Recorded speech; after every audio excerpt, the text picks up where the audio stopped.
Muy bien, entonces veamos cómo realizar la historia clínica. ¿Qué es lo primero que vamos a hablar al respecto? El concepto. Vamos a indicar algunos conceptos que son mundialmente utilizados para indicar qué es una historia clínica. Primero, indicaremos que es un documento científico. El médico se caracteriza por ser una de las profesiones más científicas que hay. Seguramente habrán escuchado el término medicina basada en la evidencia. El médico se basa en evidencias para hacer ciencia, por eso es un documento científico. Porque a través de una investigación metódica, detallista, con todo el tiempo necesario, con toda la paciencia correspondiente que caracteriza al médico, la historia clínica nos ayuda a recopilar todos los datos que nuestro paciente nos pueda indicar, todos los datos relacionados a sus síntomas, sus dolencias, qué es lo que siente que está mal en su organismo, para que en base a todos esos datos el médico pueda llegar a plantearse una hipótesis.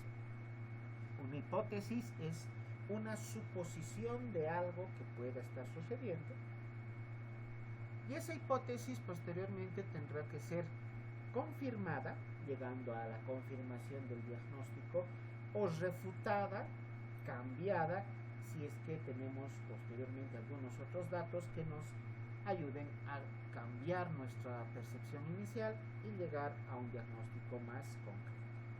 No, por lo tanto, la historia clínica es un documento científico, pero también es un documento legal.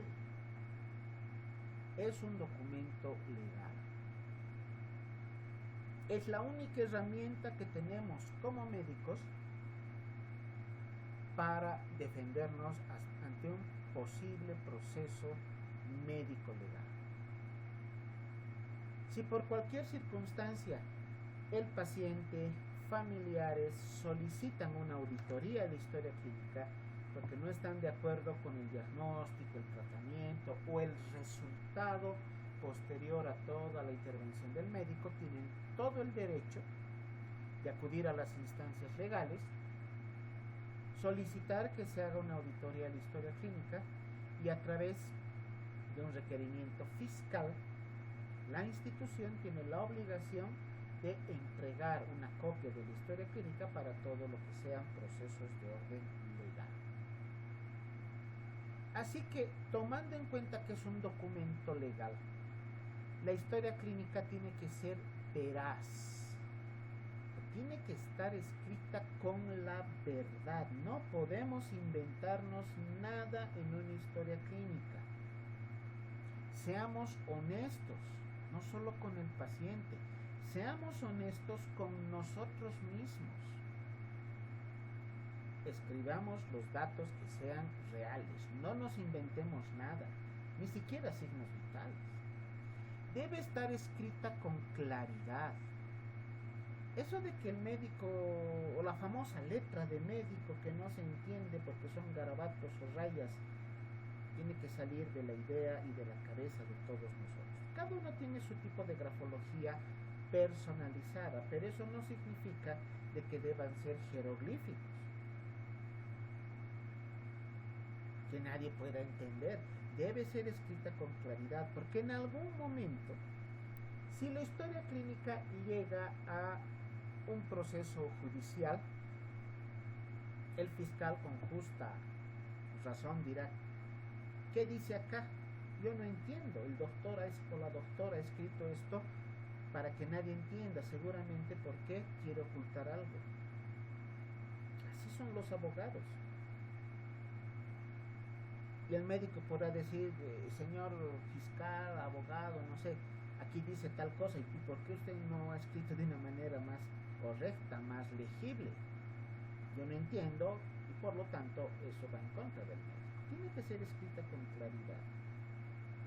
Ahora ya la tecnología nos ayuda inclusive a poder tener el acceso a una impresión, a una máquina de escribir, bueno, que todavía se sigue utilizando, pero sobre todo a la impresión, donde se puede escribir de manera correcta, legible, pero otra cosa es tener también sintaxis, ortografía, redacción, todo lo que aprendimos en colegio respecto a lo que es la escritura.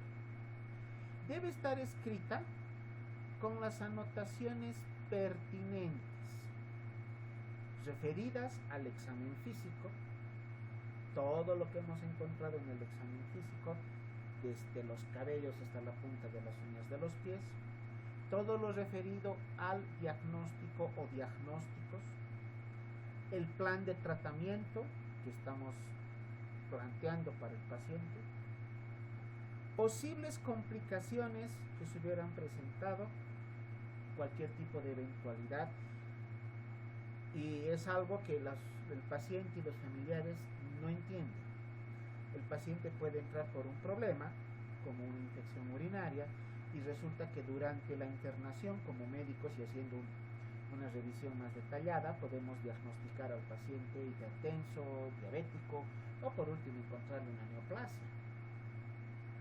Pero el paciente, y sobre todo la familia del paciente, dicen, ha entrado por una cosa y resulta que le están encontrando otras por sacarle plata. Eso no entiende, pero nosotros como médicos debemos ya meternos a la cabeza de que nuestro paciente puede llegar a tener varias patologías ocultas, no diagnosticadas previamente o que se presenten durante la internación, que siempre es una probabilidad, como complicación, como son las infecciones nosocomiales, que el paciente se contagie de algo dentro del hospital. Siempre es una probabilidad que debe ser correctamente explicada al paciente, a su familia, al momento que el paciente se está internando. También debe estar recopilada en la historia clínica las variaciones y las indicaciones médicas.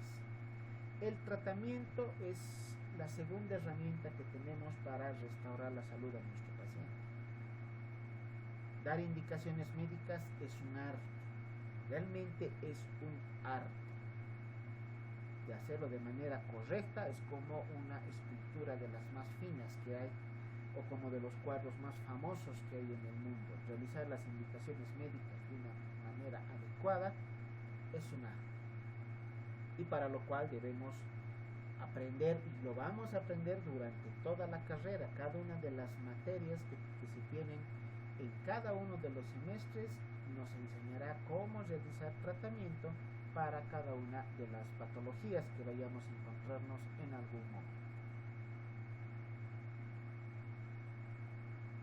Entonces, la historia clínica también podemos definirla como la constancia escrita, y aquí viene el término importante, cronológica. Eso quiere decir ordenada en el tiempo. Debemos empezar desde la parte más antigua que podamos encontrar referida a la enfermedad hasta lo que está sucediendo actualmente, todo escrito de manera cronológica. Se debe tener la constancia de todos los hallazgos que se han encontrado en el interrogatorio, en la anamnesis del paciente, en el examen clínico, los exámenes médicos, estudios complementarios que solicitaríamos, estudios de laboratorio, estudios de gabinete, radiografías, tomografías, resonancia magnética, una endoscopía, lo que ustedes consideren necesario para su paciente. Debe estar planteados los diagnósticos y todo lo que ha sucedido en el transcurso de la enfermedad, cómo ha evolucionado nuestro paciente desde que llegó a nuestro consultorio, desde que se internó, hasta que estamos dando alta. Todo lo que ha pasado durante ese lapso de tiempo debe estar escrito en la historia clínica. no debemos tener flojera de escribir y de redactar con el mayor detalle posible todos estos detalles.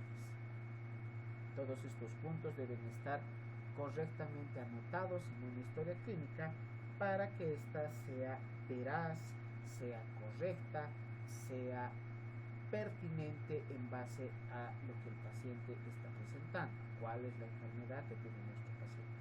Debemos recordar, aquí haciendo un paréntesis, que las historias clínicas van a variar un poco dependiendo la especialidad, dependiendo el tipo de diagnóstico.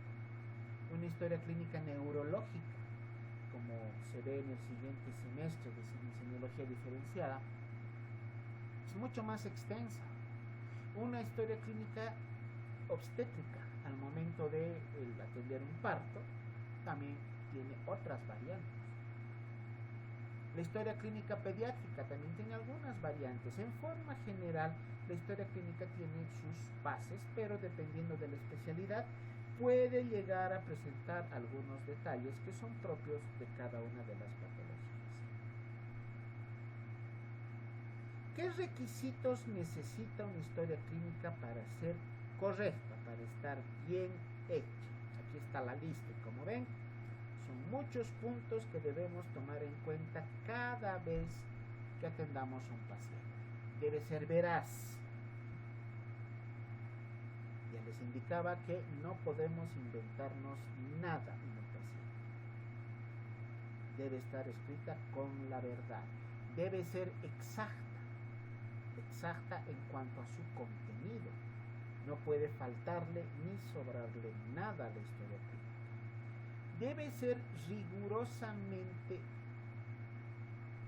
registrada. Debe haber un registro minucioso y adecuado de todos los acápites, de todas las partes que tiene la historia clínica. Debe ser correlativa, lo que les decía hace un momento, cronológica en el tiempo. Empezar desde lo que consideremos que sea el punto inicial del inicio de la enfermedad, el punto donde el paciente dejó de estar sano y entró en un estado de enfermedad, hasta el momento en que acude a la consulta y finalizar en el momento en que estamos dando alta al paciente. Tiene que ser correlativa, cronológica en el tiempo. Debe ser completa. Ya les decía, no podemos obviar nada. Y que quede grabado, por favor, en el disco duro cerebral que todos tenemos, que no podemos obviar ningún punto, ningún detalle en la historia clínica. Por más tediosa que parezca realizar una historia clínica con cada uno de los acápites, como algún interno una vez me ha dicho: doctor, ¿para qué voy a describir los ojos si son ojos normales? ¿Para qué voy a describir qué le está pasando en la tiroides si no tiene nada en la tiroides? Este paciente entró porque está con un proceso de infección a nivel de pulmones. Es que la historia clínica debe ser registrada con la revisión de todos y cada uno de los órganos. No tengamos flojera, realmente eso es por flojera. Démonos el tiempo necesario para completar nuestra historia clínica de la mejor manera posible. La historia clínica debe tener la identificación del personal que está realizando la historia clínica. O sea, no pueden haber historias clínicas anónimas.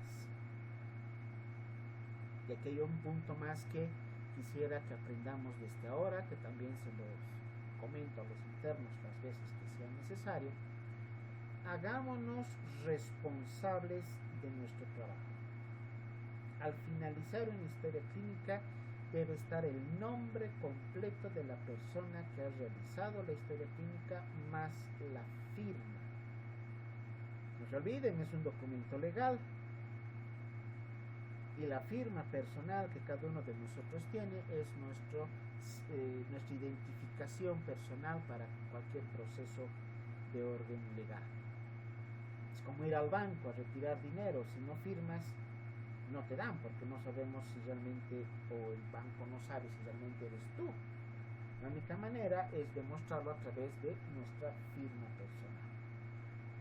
Además del nombre y la firma de la persona que está realizando la historia clínica, debe estar registrada la matrícula profesional, si ya somos médicos egresados, la matrícula que nos da el Ministerio de Salud al momento de completar nuestros papeles de titulación.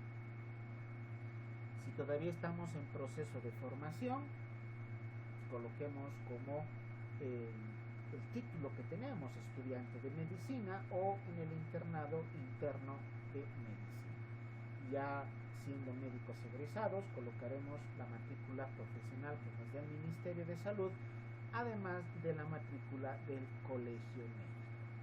Esa es la identificación del personal que realiza la historia clínica. ¿Quién hace la historia clínica? El médico. No lo hace la enfermera, no lo hace el auxiliar, no lo hace el personal de administración. Es el médico, es el único autorizado por ley para realizar una historia clínica. La letra debe ser legible, creo que esto ya está por demás decirlo nuevamente. La letra legible. No se permiten abreviaturas, y este es otro detalle que hasta el momento realmente me cuesta hacer entender a los internos de que no podemos escribir abreviaturas en la historia clínica, está prohibido. Les digo, es flojera de escribir correctamente o completamente una o dos palabras, ¿no? Algunas abreviaturas muy usuales que se utilizan en las historias clínicas: colocar dos M's, M de mamá, MM y I. ¿Alguien sabe qué significa esa abreviatura?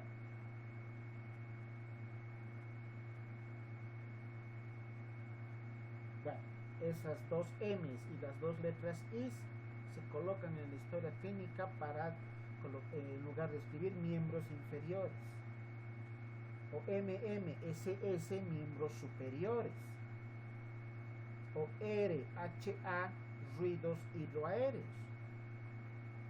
No se permiten abreviaturas en la historia clínica. No tengamos flojera de escribir completamente la palabra. ¿Cuánto nos va a demorar escribir ruidos hidroaéreos? Serán 10 segundos, a lo mucho.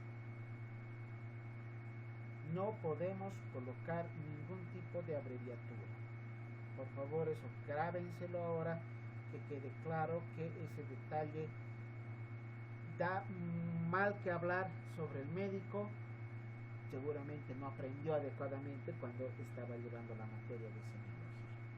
Debemos utilizar también terminología médico-científica. Aquí existe o van a escuchar seguramente, controversia al respecto de lo que es el motivo de consulta, que lo vamos a ver luego. Escribir con las palabras del paciente.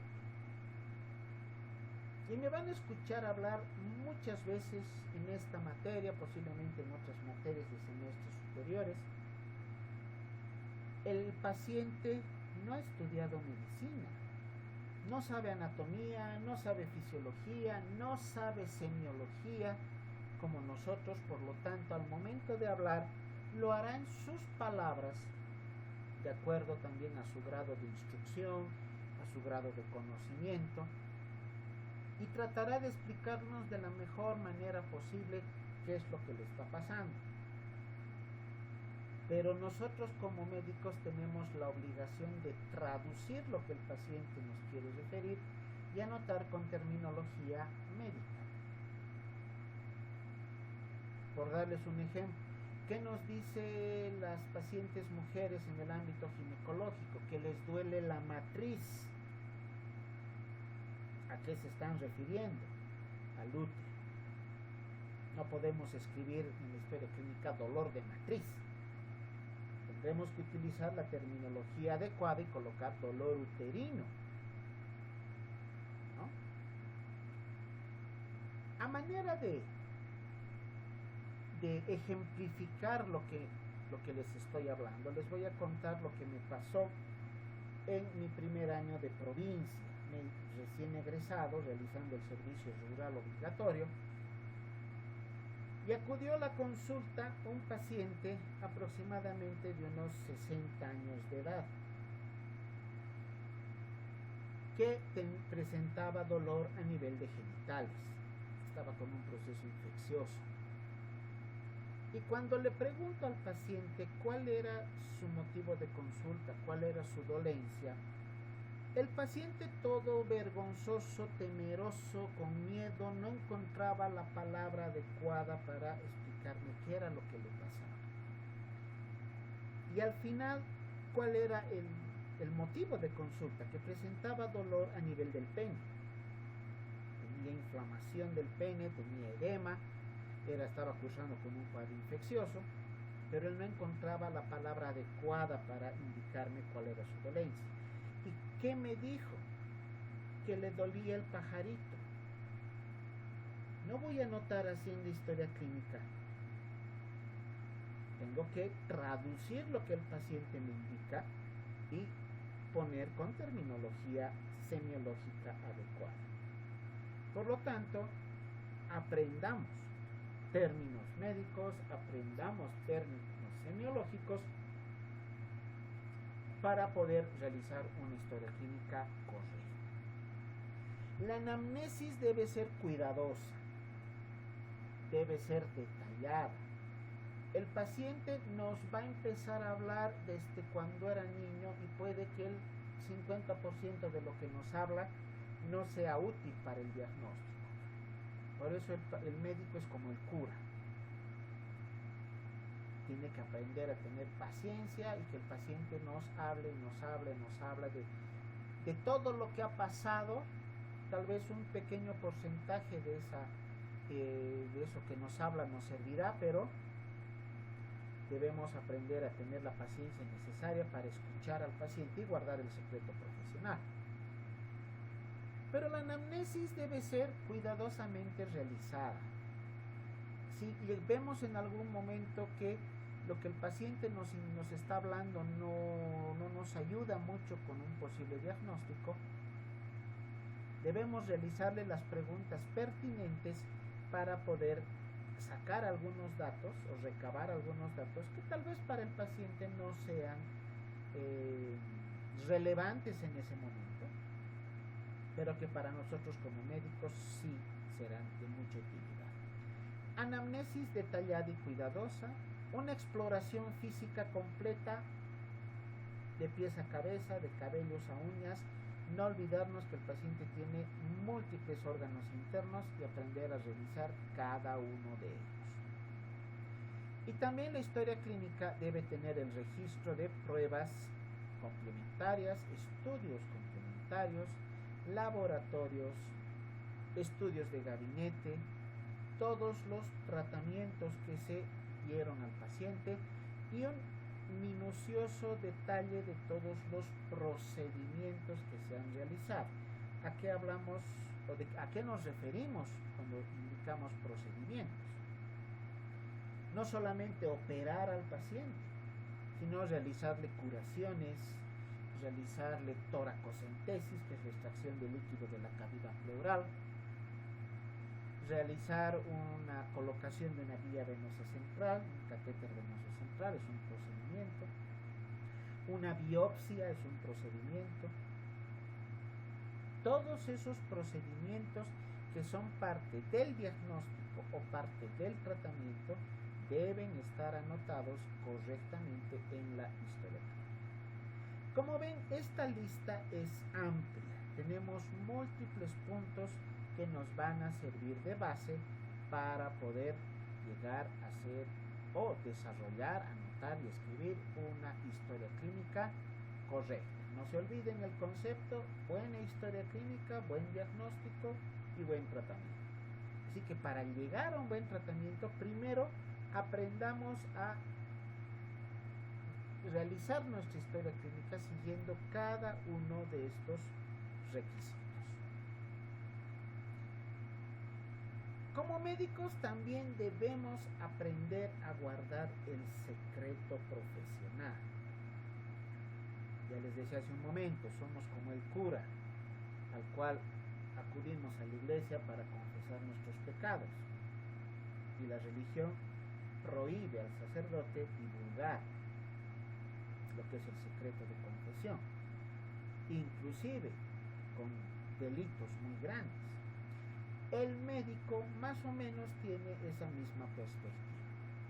Por ética, el médico no puede divulgar información referida a su paciente. No puede divulgar abiertamente que su paciente tiene tal o cual otra cosa. No puede divulgar públicamente que el paciente está con cáncer, que está con SIDA o que se va a morir. Eso es por ética profesional. El médico no puede ir avisando a diestra y siniestra lo que está pasando con su paciente. ¿Quiénes son los únicos que pueden recibir esta información? Obviamente, primero el paciente. Si en algún momento alguno de nosotros llega a ser paciente, seguramente pediremos información al médico de qué es lo que pasa con nuestra salud. Entonces, como pacientes tenemos el derecho de saber qué nos pasa. Y también el médico puede comunicar esta información a la familia. Pero estamos hablando de familiares directos, ¿no? El esposo, la esposa, los hijos. No vamos a estar comunicando al primo tercero, o al vecino, o al compadre, o al compañero de trabajo, a menos que el paciente voluntariamente nos diga: doctor, quiero que comunique de mi estado de salud a cualquier otra persona. Los únicos autorizados a recibir esta información son familiares directos.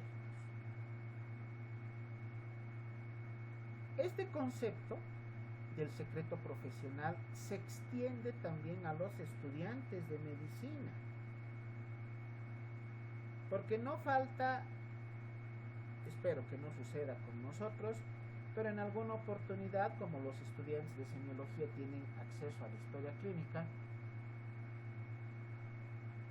luego, como están de mandil, no saben que son estudiantes, alguna persona puede acercarse: soy familiar o soy el conocido de tal paciente, ¿qué es lo que tiene?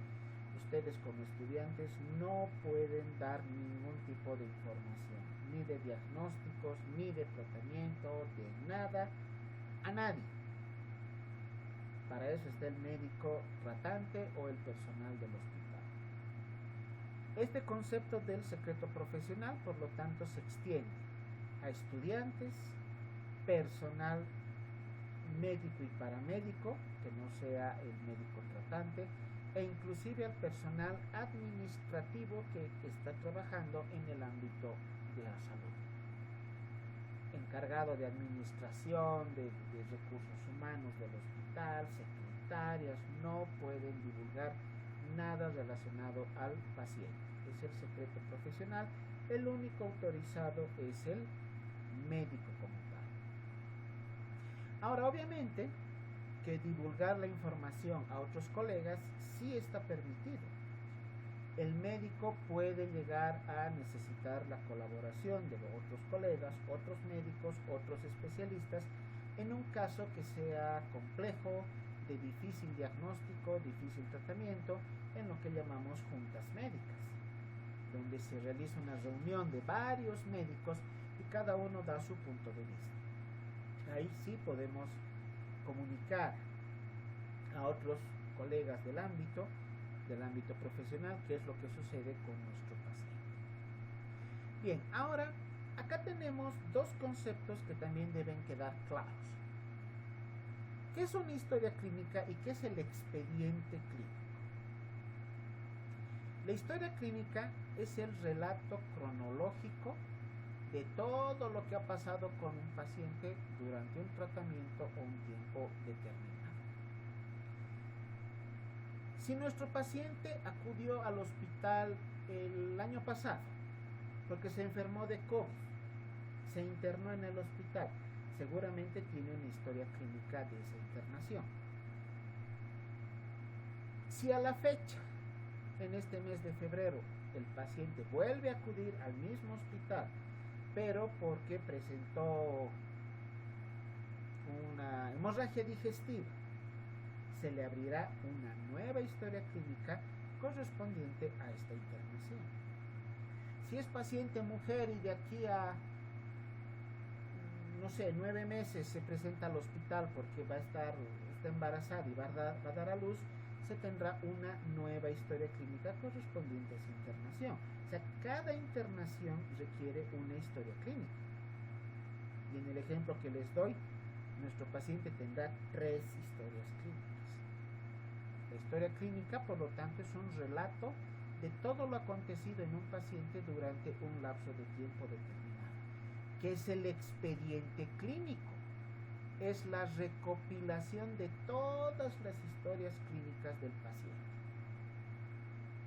Ya se juntan, se reúnen todas las historias clínicas y se las coloca todas juntitas en un mismo archivador, llamémoslo así.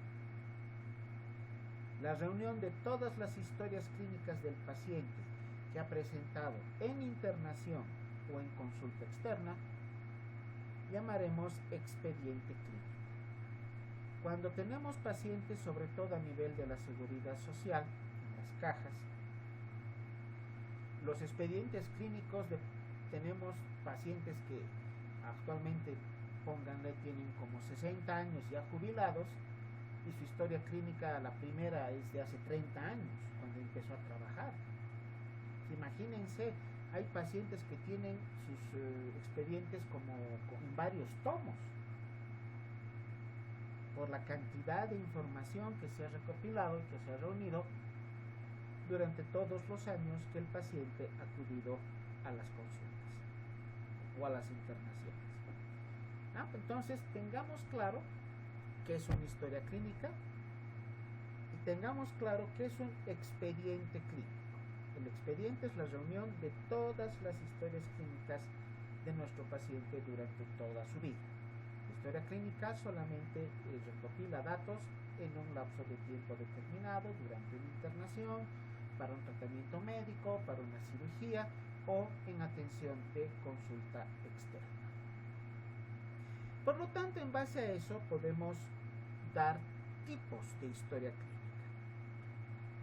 Podemos encontrar una historia clínica de consulta externa, que es la que se registra cuando el paciente viene a la consulta por una situación de un problema de salud que no implica mucho problema, no requiere tratamiento hospitalario, el médico hace su anamnesis, realiza el examen físico, da un tratamiento y el paciente se va a su casa. Obviamente que el médico ya deberá dar una cita para hacer un control, una revisión, para poder evaluar la evolución de la enfermedad. Esa es la historia clínica de consulta externa. Ahora, cuando el paciente amerita un tratamiento, no en casa, no de tipo ambulatorio, sino hospitalario, tendremos la historia clínica de hospitalización o historia clínica de internación, que es mucho más detallada, tiene mayor número de partes, más hojas, en otras palabras.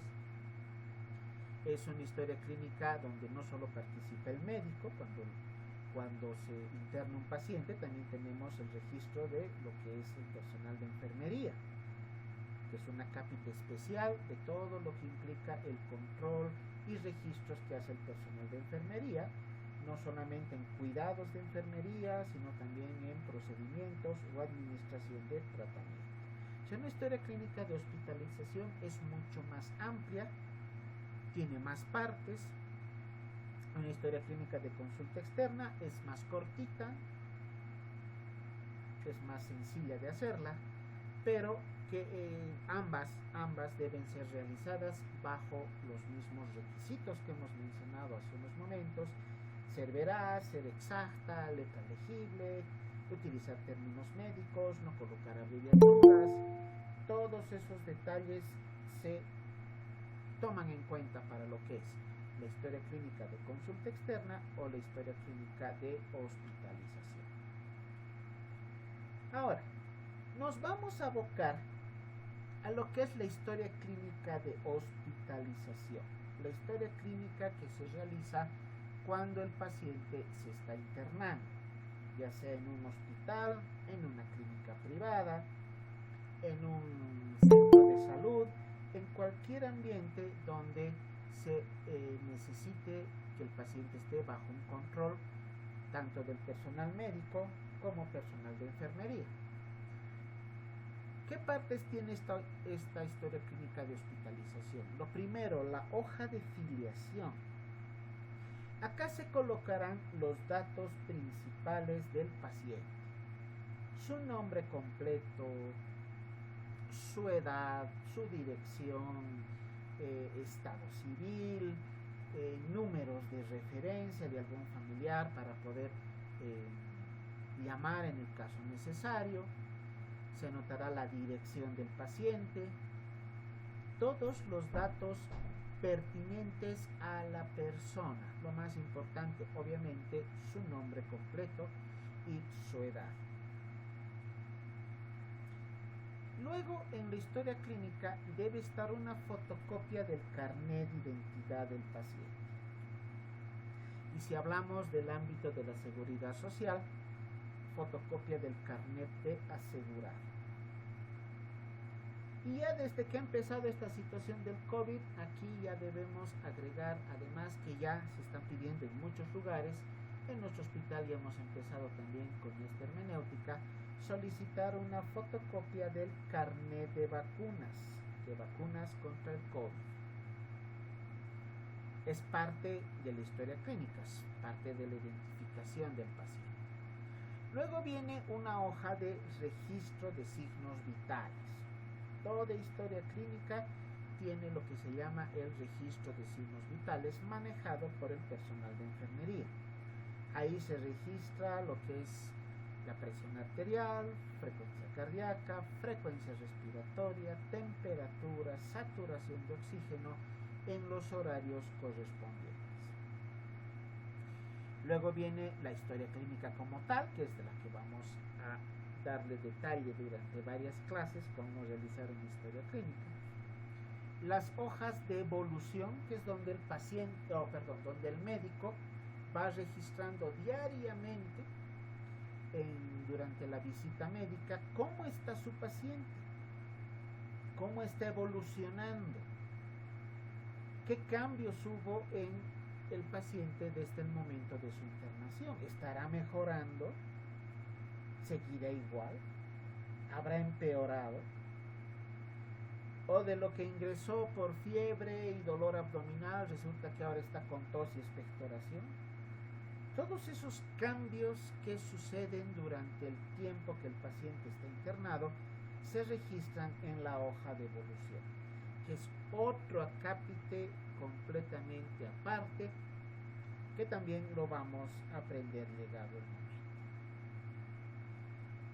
A continuación vienen las hojas de tratamiento, donde el médico registra qué medicamentos va a darle a su paciente. No solamente son los medicamentos, sino desde los cuidados generales, qué tipo de alimentación va a recibir su paciente, si requiere oxígeno, si requiere colocación de sondas, si requiere algún cuidado especial, alguna medida especial de acuerdo al diagnóstico o al tratamiento. Y en el uso de fármacos se debe anotar si el paciente va a requerir una adenoclisis, y aquí un paréntesis por si acaso, todos creo que ahora conocen el término de darle suero al paciente. Ese término es incorrecto. No hablamos del suero fisiológico ni del suero dextrosa. Hablamos de soluciones parenterales. Ese es el término correcto que debemos utilizar. Soluciones parenterales. Por eso hablamos de la solución fisiológica, la solución Ringer, la solución dextrosa, entre otras. Olvídense de ese término de hay que darle un suerito al paciente. El famoso suerito vitaminado, por favor, ese concepto que lo manejen personas que no saben semiología. Ustedes ya desde este momento están aprendiendo que el término correcto es el de soluciones parenterales. Entonces, en la hoja de tratamiento debemos registrar si el paciente va a requerir alguna solución parenteral en un esquema de venocrisis, qué fármacos de administración intravenosa, intramuscular, vía oral o por alguna otra vía el paciente va a necesitar. Luego también está el reporte de enfermería, que ya es una cápita aparte. Obviamente nosotros no tocamos ese punto porque es para otra carrera, que es la carrera de enfermería, pero básicamente la enfermera registra qué ha pasado en el paciente durante su turno. Si el paciente estuvo con algún cambio, si el paciente comió, tuvo deposiciones, tuvo diuresis, vomitó, cómo está el estado de conciencia, si vino el médico a visitarlo, si vino la familia a visitarlo. Todos esos detalles anota la enfermera en su reporte de enfermería. A continuación vienen los exámenes complementarios, los resultados de los estudios de laboratorio, informes de tomografías, informes de rayos X, de ecografías o de cualquier otro tipo de estudio que el médico hubiera solicitado para su paciente. Y al final de todo este papeleo deben estar otros datos. Este último acápite de otros no es para todos los pacientes, solamente para aquellos en los cuales se tenga un diagnóstico o un procedimiento especial. Por ejemplo, ¿qué más debe estar consignado en la historia clínica de hospitalización? Informes de interconsultas.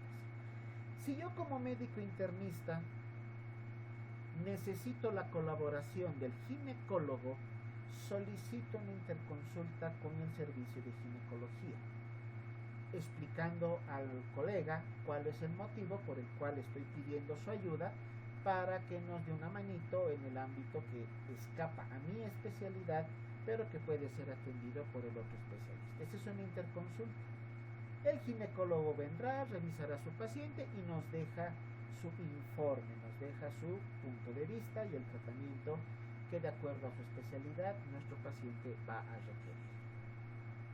También en otros debemos anotar o debemos registrar lo que son los resultados de las juntas médicas, las reuniones especiales donde participa el médico tratante como principal participante, pero también otros especialistas, puede estar el director del hospital, el encargado de gestión de calidad, jefes de servicio,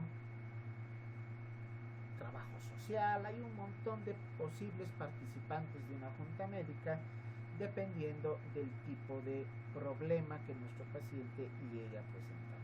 Las conclusiones que se saquen en una junta médica son de cumplimiento obligatorio. Para eso se llama una junta médica, para que todos den su punto de vista, todo obviamente en beneficio del paciente, y todo lo que salga como conclusión debe ser cumplido a cabalidad. También se debe colocar los consentimientos informados. De esto vamos a ir hablando también durante las siguientes clases. Un consentimiento informado es la autorización que nos da el paciente para poder realizar algún tipo de procedimiento. Solo por darles el ejemplo más común, si el paciente va a ser operado, necesita un tratamiento quirúrgico de emergencia porque está con apendicitis aguda, el cirujano le explicará al paciente y a los familiares cuál es el diagnóstico, por qué se lo va a operar, qué es lo que se espera encontrar en la operación, cuáles son las posibles complicaciones. Todo eso obviamente primero les explica verbalmente, luego lo anota por escrito y el paciente y mínimamente un familiar debe dar su autorización con firma, nombre y huella digital. Eso se llama consentimiento informado. Si el paciente no nos autoriza, aunque esté con apendicitis aguda y le expliquemos que puede ser una peritonitis, que entra en terapia intensiva y se puede morir por sepsis, si el paciente no nos autoriza, no lo operamos. Si el esposo, la esposa, los hijos no nos autorizan, no podemos operarlo. Si llega una mujer embarazada a la cual hay que hacerle cesárea y el esposo no nos autoriza, no podemos operar. Sabemos que puede morirse la mamá, puede morirse el bebé que va a nacer, pero lamentablemente por ley de la República de Bolivia, si no se tiene el consentimiento informado, no podemos tocar a nuestro paciente. Este consentimiento informado también se extiende a realizar procedimientos como tomas de biopsias, realización de procedimientos como paracentesis, que es la extracción de líquido de la cavidad abdominal, la toracocentesis, que es la extracción de líquido de la cavidad pleural, colocación de algún aditamento especial en el paciente, como una vía venosa central. Cualquier tipo de procedimiento debe estar bajo la firma y autorización de nuestro paciente. Eso se llama consentimiento informado. También debe estar el protocolo operatorio. Si es que el paciente ha sido operado, el cirujano tendrá que explicar detalladamente qué ha hecho en la cirugía, cuáles han sido los tiempos quirúrgicos, desde cómo abre la pared abdominal, digamos si es una apendicitis, qué tipo de hoja de bisturí ha utilizado, qué plano ha abierto primero, ha llegado a la cavidad peritoneal, qué ha encontrado, si es apendicitis, qué técnica ha utilizado para la apendicectomía, y posteriormente a realizar el procedimiento quirúrgico, cómo ha hecho el cierre de la cavidad abdominal, qué hilo ha utilizado. Todo eso está detallado en el protocolo operatorio. Si hubo complicaciones, si no hubo complicaciones, debe estar escrito de puño y letra del cirujano que opera. También en algún momento el paciente o la familia puede pedirnos un informe médico, un certificado médico, tiene todo el derecho de pedirlo. Este informe o este certificado médico se hacen varias copias, una copia original se entrega al interesado, otra copia se queda en el expediente clínico y a veces una tercera copia va a los archivos del hospital o a los archivos de dirección. Entonces, todos estos puntos que están aquí anotados como otros no serán necesario colocarlos en todos los pacientes. No todos los pacientes tienen protocolos operatorios. Si es un tratamiento clínico, no se lo va a operar. Solamente estarán en aquellos pacientes en los cuales por el diagnóstico o por el tipo de tratamiento necesitan estos papeles, estos documentos especiales para cada paciente. No es en todos, solamente en aquellos que así lo precisen. Bueno, ahora ya entrando al detalle de lo que es la historia clínica. La historia clínica de hospitalización. ¿Qué partes tiene? La filiación, ya hemos hablado de este detalle. Datos generales del paciente, nombre completo, edad, sexo, dirección del paciente, teléfonos de referencia. En alguna historia clínica inclusive he visto que han puesto la religión que profesa, y aunque parezca broma, es un dato que nos puede ayudar muchísimo en algún momento, porque hay religiones en las cuales no se permiten las transfusiones sanguíneas, ¿no? Eso ya debemos conocer. Hay otras religiones en las cuales no se consume cierto tipo de alimentos. Tal vez parezca, como les digo, un dato muy insulso, pero que llegado el momento puede ser de utilidad. El estado civil del paciente. ¿Tendrá alguna diferencia si el paciente es soltero, casado, viudo, divorciado, concubino? Bueno, para algún tipo de patología puede que sí. Entonces consignemos también esos datos, ¿no? Y no se olviden siempre colocar el número de teléfono de referencia de algún familiar, el familiar más directo que tenga. El papá, la mamá, el esposo, la esposa, los hijos, porque llegado el momento, tal vez el paciente se nos complica, el paciente entra en un estado de inconsciencia o por último fallece súbitamente. ¿Cómo comunicamos a la familia si no tenemos ese dato? Ahí debe estar anotado todos esos puntos bien detallados. Segundo punto en la historia clínica es el motivo de consulta.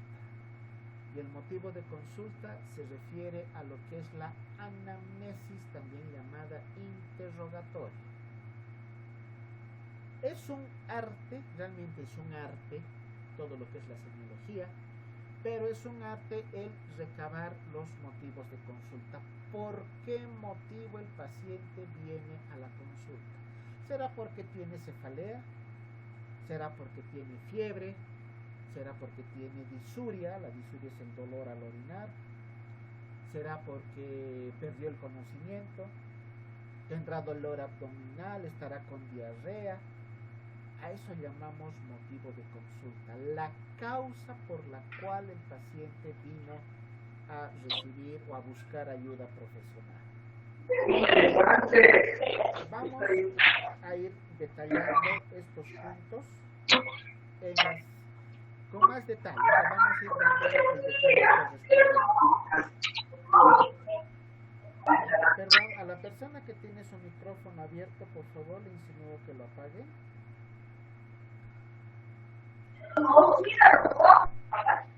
En este momento estamos dando los puntos principales, las partes de la historia clínica. Ya le vamos a dar el detalle correspondiente a cada uno de estos puntos conforme vayamos pasando las siguientes clases. Estamos dando acá un pantallazo general de todo lo que vamos a ver en la historia. Luego está la historia de la enfermedad actual, que es un relato correlativo de todo lo que ha pasado con el paciente. Desde el momento que empezó su enfermedad hasta que acude a nuestra consulta, ¿qué ha pasado? Si nos dice, doctor, yo vine por, ¿qué le está pasando? Tengo dolor de cabeza y tengo fiebre. ¿Desde cuándo? Desde hace una semana. Muy bien. ¿Qué ha pasado en esa semana? Desde que empezó su dolencia hasta que acude al médico, ¿qué ha pasado? ¿Mejoró, empeoró, tomó algún medicamento? ¿Cómo ha evolucionado cada uno de esos síntomas? Eso es lo que se detalla en la historia de la enfermedad actual, que tiene una clase completa para poder explicarles con el mayor detalle posible esta que es la parte más importante de la historia clínica. Luego colocamos los antecedentes. Llamamos antecedentes a todo lo que ha pasado con el paciente antes de que llegue a nuestra consulta. Hablaremos de antecedentes personales patológicos, aquellos en los cuales se debe anotar patologías que el paciente hubiera presentado previo a su consulta. Si el paciente es diabético, ¿desde cuándo es diabético? ¿Qué tratamiento utiliza? Si el paciente es hipertenso, ¿desde qué tiempo es hipertenso? ¿Qué tratamiento utiliza? Si el paciente ha sido sometido a cirugías, lo han operado de apéndice cuando era niño, le han operado de vesícula cuando estaba en su juventud y ahora acude a mediana edad porque está con, digamos, con trabajo de parto. Todos esos antecedentes patológicos deben ser registrados también con detalle. Si el paciente ha sido diagnosticado de cáncer, si ha sido diagnosticado ahora de COVID, eso se refieren a los antecedentes patológicos. Los antecedentes no patológicos también son de importancia, a veces tampoco se le da el necesario reparo en darle detalle, pero implica anotar qué tipo de alimentación tiene el paciente, si se alimenta adecuadamente, cuántas veces al día come, cuáles son sus preferencias alimenticias, si tiene alergia a algún tipo de medicamento, de alimentos, dónde vive, si su vivienda cuenta con los servicios básicos, hablamos de si tiene agua potable o tiene que traer agua de una pila pública, de una cisterna o directamente de agua de pozo o de un río, de una vertiente, si cuenta con los servicios de alcantarillado que pueden llegar a ser relevantes en algún momento con algún tipo de patología. No, hay varios puntos que deben ser anotados en los antecedentes no patológicos. Como les digo, esto simplemente es un listado de todo lo que vamos a ver en detalle posteriormente.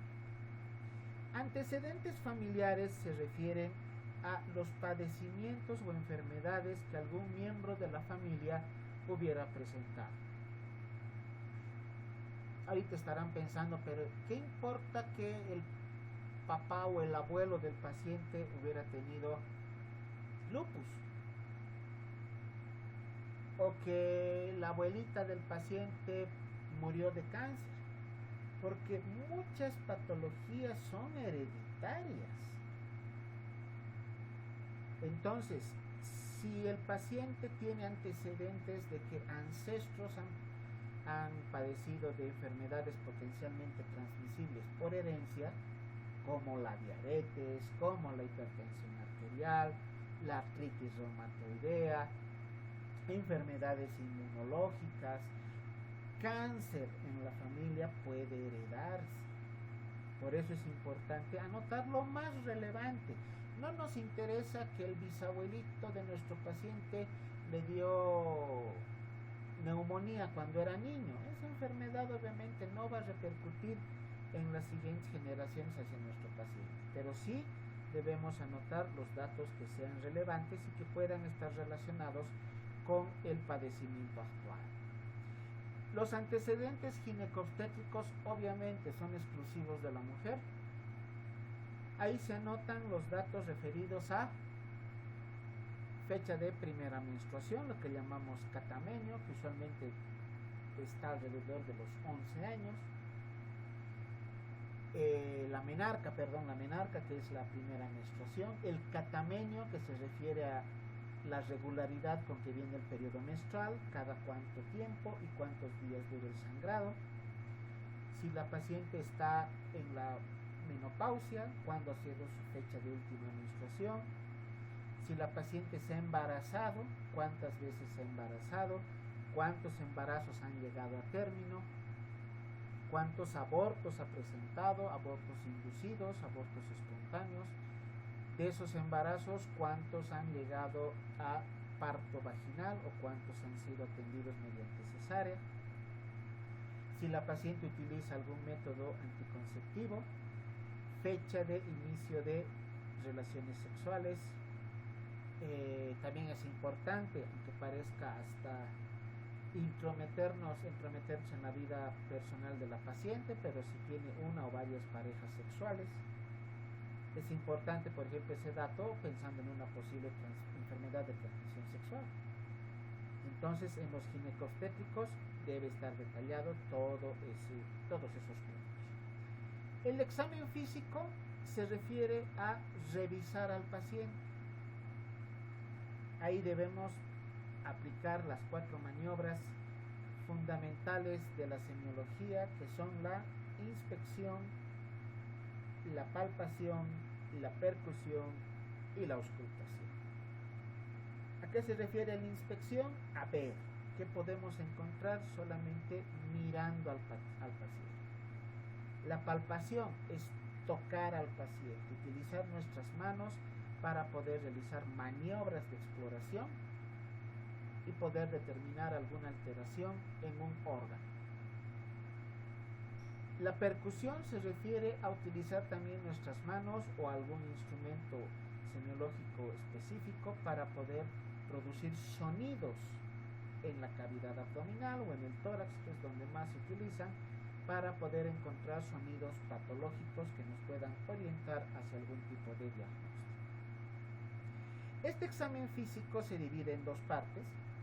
El examen físico general, donde se colocan los puntos generales del paciente, cómo está su estado de conciencia, el estado de la piel, las mucosas, si están hidratadas, deshidratadas, pálidas por una posible anemia, ictéricas por una posible patología hepática, cianóticas por hipoxia, por disminución de la concentración de oxígeno en la sangre. También se anotan los signos vitales, o sea, todo lo referido al ámbito general del paciente.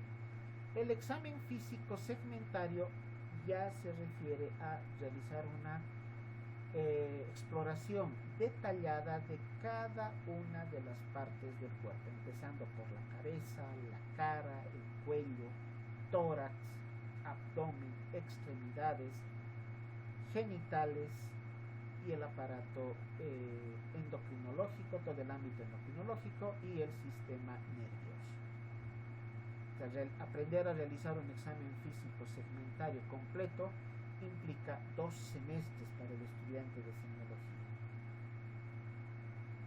Es la parte más importante una de las partes más importantes de la historia clínica, pero la parte importante referida al examen físico. Ahí es donde debemos aplicar con detalle todo lo aprendido en cuanto a maniobras, cómo utilizar las manos para poder recabar datos semiológicos imprescindibles, importantes, para llegar al último punto de la historia clínica, que es el diagnóstico. El diagnóstico ya será el resultado de todo lo que se ha logrado recabar en el paciente a través de su interrogatorio o a través de el examen físico. Debemos recopilar datos en ambos ámbitos, en el interrogatorio, en la anamnesis y en el examen físico, mezclar, juntar toda esa información para en última instancia llegar al diagnóstico. ¿Qué enfermedad tiene nuestro paciente? Que, como les decía previamente, puede ser uno o pueden ser varios diagnósticos, dependiendo del tipo de patología o patologías que presente nuestro paciente. Bien, aquí están los datos generales ya detallados de lo que vamos a notar en el ámbito de la filiación. El nombre completo del paciente, la edad del paciente, el sexo, la nacionalidad, la procedencia. Procedencia, por si acaso, se refiere a dónde nació el paciente. Residencia se refiere a dónde vive el paciente. En mi caso, si yo fuera paciente, anotarían procedencia Ciudad de Oruro. Yo he nacido en Oruro, pero ahora vivo en La Paz. Entonces, procedencia Oruro, residencia La Paz. Si el paciente nació en Santa Cruz, pero ahora vive en Cochabamba, su procedencia será Santa Cruz y su residencia será Cochabamba. El estado civil del paciente, ya les he indicado cómo debemos anotar, si el paciente es casado, soltero, viudo, separado, divorciado, concubino. Dirección de su domicilio más los teléfonos de referencia del mismo paciente y de los familiares más directos. Y el último punto, la fuente de información, o sea, de dónde estamos recabando los datos de la historia clínica. Nos puede dar la información el paciente propiamente dicho, y a eso llamaremos fuente de información directa, porque es el paciente quien directamente nos da los datos de su enfermedad. Pero si es un niño de 2 o 3 años que acude a una consulta de pediatría, ¿quién nos va a dar la información? La mamá o el papá, no es el mismo paciente. Entonces a eso llamaremos fuente de información indirecta. Si acude a nuestra consulta un paciente de tercera edad, senil, de unos 80 años, donde nuestro paciente difícilmente nos podrá dar alguna explicación lógica de lo que está sucediendo con su salud, será el familiar que lo acompaña el que nos responderá a las preguntas que le hacemos, y por lo tanto esa también es fuente de información indirecta. Fuente de información directa la que nos da el propio paciente.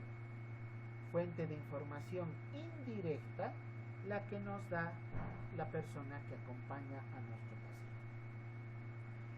Y en fuente de información también debemos anotar si desde nuestro punto de vista los datos son confiables o son poco confiables. Simplemente con hablar con el paciente ya podemos darnos cuenta si es una persona que nos está hablando la verdad o nos está ocultando algo, nos está mintiendo o está exagerando tal vez su sintomatología. O si es una persona, como alguna vez nos ha pasado, que el paciente vive solo acá y resulta que llega el hijo del exterior, lo encuentra enfermo a su papá, lo trae a la consulta y preguntamos al hijo, y como él vive en otro lado, no sabe qué le pasa a su papá o tiene datos muy vagos. Eso también será una fuente de información poco confiable. Este punto de anotar la fuente de información es necesaria para darle la relevancia necesaria de historia clínica, y llegado el momento, si la historia clínica tal vez está con algún dato incorrecto o incompleto, será no porque el médico no lo haya hecho de esa manera o no quiso hacerlo de esa manera, sino porque la información que recabó no ha sido la adecuada, no ha sido completa por esos detalles que les menciono. Entonces, fuente de información directa o indirecta, fuente de información confiable o poco confiable. Y finalmente vamos a ver ya lo que es el motivo de consulta. Con esto vamos a concluir la clase de hoy día. Quiero que esta lámina quede grabada en su cabeza. ¿Qué es el motivo de consulta? Síntomas que el paciente nos refiere. Síntomas son los datos subjetivos de la dolencia del paciente. El paciente viene por dolor abdominal, viene por fiebre, por diarrea, por pérdida de conocimiento. Eso es el motivo de consulta. El motivo de consulta nos puede proporcionar hasta el 50% del diagnóstico. Vean ese detalle, al paciente no le hemos tocado ni un cabello, pero solo sabiendo los motivos de consulta ya podemos plantearnos posibles hipótesis respecto al diagnóstico. Solo con un motivo de consulta bien hecho podemos llegar a tener el 50% del diagnóstico. El motivo de consulta debe ser registrado en orden cronológico. El paciente puede tener muchos motivos de consulta, pero anotemos en orden cuál apareció primero, cuáles aparecieron posteriormente y cuál fue el último en aparecer. Como ejemplos de motivos de consulta y utilizando terminología médica, podemos indicar cefalea. No vamos a anotar en la historia clínica dolor de cabeza, anotaremos cefalea. No vamos a anotar calentura, anotaremos alzas térmicas. Motivos de consulta que también podemos anotar: náuseas, dolor abdominal, pérdida de conocimiento, hematemesis. ¿Qué es la hematemesis? El vómito con sangre. La taquicardia, tos, disnea, melena. ¿A qué nos referimos con melena? A las deposiciones con sangre, deposiciones de color oscuro, negro, secundarias a una hemorragia digestiva. La disnea es la dificultad para respirar. La epistaxis es el sangrado de fosas nasales, el dolor precordial que se presenta en tórax anterior. No vamos a poner como motivo de consulta transpiración, pondremos diaforesis. No pondremos como motivo de consulta tos con sangre, pondremos hemoptisis. Entonces, para anotar un correcto motivo de consulta o todos los motivos de consulta, debemos utilizar terminología médica, terminología semiológica. Y para aprender adecuadamente términos médicos, en nuestra plataforma de la materia, tenemos uno de los recursos que es el glosario de términos médicos, que ya les expliqué en la anterior clase. Ingresen a ese recurso y van a ver un listado de todos los términos que utilizamos en semiología. Eso les va a ayudar muchísimo para anotar correcta y adecuadamente cada uno de los posibles motivos de consulta.